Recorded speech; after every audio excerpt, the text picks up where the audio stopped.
नमस्कार, Jharkhand news live में आपका स्वागत है। मैं हूं अनंत कुमार। जब पूरी दुनिया 1 जनवरी को जश्न में डूबा रहता है, उस समय झारखंड के आदिवासी खरसवा गोलीकांड को लेकर उन वीर शहीदों को नमन करने के लिए वहां पहुंचते हैं, जिन्होंने 1 जनवरी 1948 को अपनी शहादत दी थी। देश उस समय आजाद हुआ था और पहला नया साल था 1 जनवरी 1948 को। दरअसल जिस समय देश आजाद हुआ उस समय जो सिंहभूम जिला का जो खरसवा इलाका था उसे उड़ीसा राज्य में शामिल कर दिया गया था। जो यहाँ के झारखंड के लोग और झारखंडी जो आदिवासी है वो नहीं चाहते थे कि यह उड़ीसा में शामिल हो, यह बिहार का ही हिस्सा बना रहे, लेकिन उसे उड़ीसा में शामिल कर दिया था, जिसके कारण आदिवासी समाज काफी विरोध कर रहे थे और 1 जनवरी को खरसवा में इकट्ठा हुए थे और विरोध दर्ज करने के लिए पूरे इलाके से, रांची से लेकर तोरपा, खूंटी, सिंहभूम के सभी इलाके से आदिवासी वहां इकट्ठा हुए और विरोध प्रदर्शन कर रहे थे।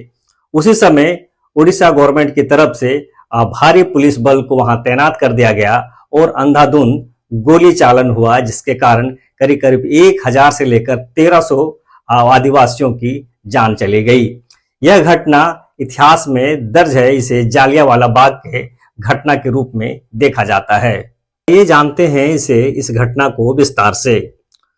स्वतंत्र भारत के पहले नववर्ष 1 जनवरी 1948 को भारत के इतिहास का यह खूनी पन्ना लिखा गया।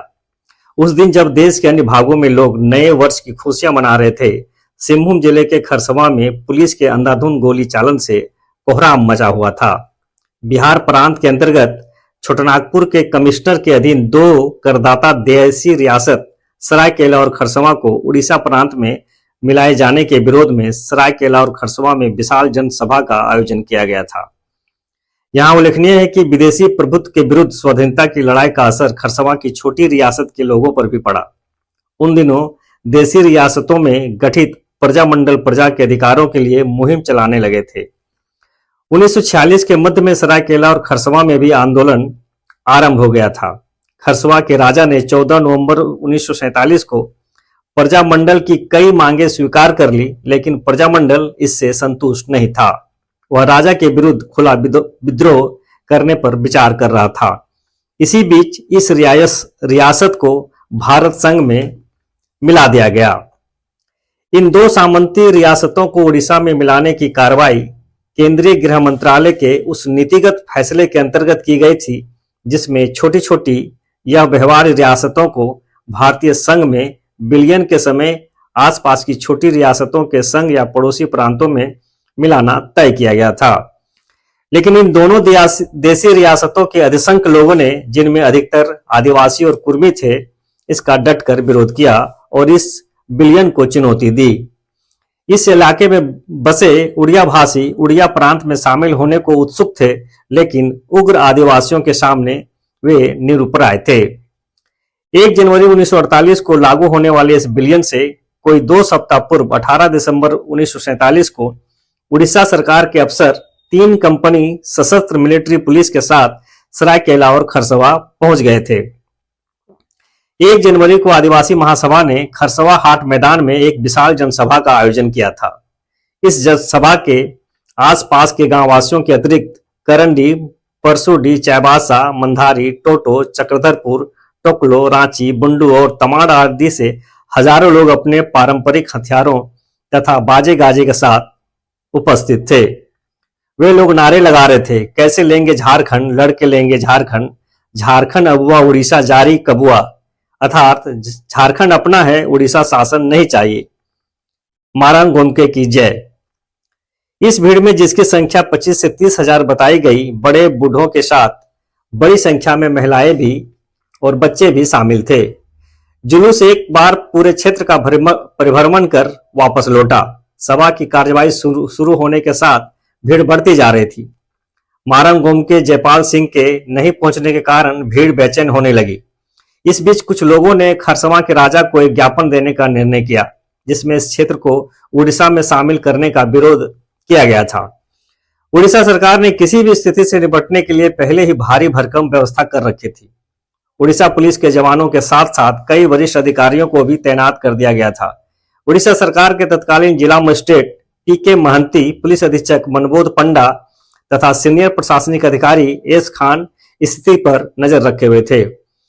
उड़ीसा सरकार के अधिकारियों को लगा कि अगर पूरी भीड़ राजा के महल तक जाएगी तो स्थिति अनियंत्रित हो जाएगी। इस बीच चंद लोगों ने यह अफवाह उड़ा दी कि राजमहल तथा शहरी क्षेत्र पर हमले की योजना बनाई गई है। भीड़ जब राजमहल की ओर जाने के लिए बढ़ी तो पुलिस कमांडेंट ने भीड़ को रोकने के लिए एक सीमा रेखा खींची और कहा कि इसके आगे मत बढ़िए। भीड़ भारी जोश में थी। उसने कमांडेंट के आदेश की परवाह नहीं की। लोगों ने आगे बढ़ना शुरू किया। बस इसके साथ ही तड़ तड़ गोलियां चलने लगी। भगदड़ मच गई। भयाक्रांत नागरिक इधर उधर प्राण रक्षा के लिए भागने लगे। हताहतों की चीख पुकार के बीच लाशें बिछने लगी।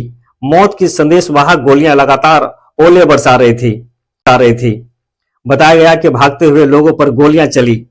समाजवादी नेता डॉक्टर राम मनोहर लोहिया ने इस हत्याकांड पर तीखी प्रतिक्रिया व्यक्त करते हुए इसे स्वतंत्र भारत के जालियांवाला बाग की संज्ञा दी थी। इस जघन्य हत्याकांड और हताहतों के संख्या के बारे में अलग अलग विवरण हैं, जिनमें भारी अंतर है। यहां तक कि प्रत्यक्षदर्शी बताए जाने वाले लोगों का कथन भी आपस में मेल नहीं खाते।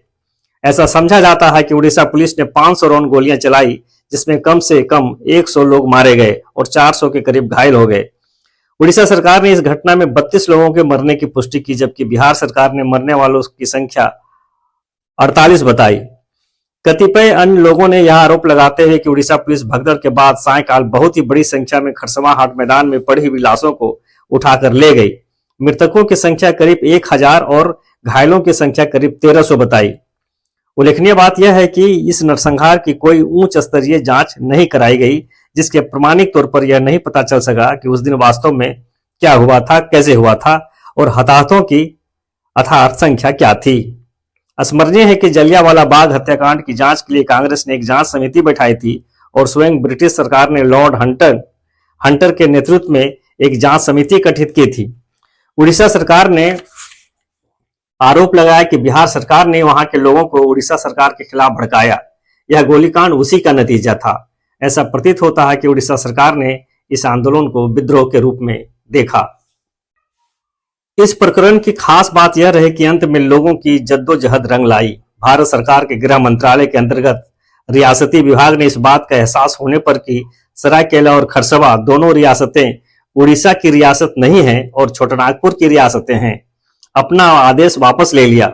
इस प्रकार ये रियासतें 1 जनवरी 1948 से 18 मई 1948 तक कुल 139 दिन उड़ीसा के तहत रही। इन्हें एक सब डिविजनल के रूप में सिंहभूम जिले के साथ जोड़ दिया गया। बाद में 27 जुलाई 1949 को भारत सरकार की एक अधिसूचना के जरिए इस विलयन की पुष्टि कर दी गई। खरसवा गोलीकांड झारखंड का एक ऐतिहासिक घटना रही है। आदिवासी 1 जनवरी को उन वीर शहीदों को याद करते हैं और श्रद्धांजलि भी अर्पित करते हैं।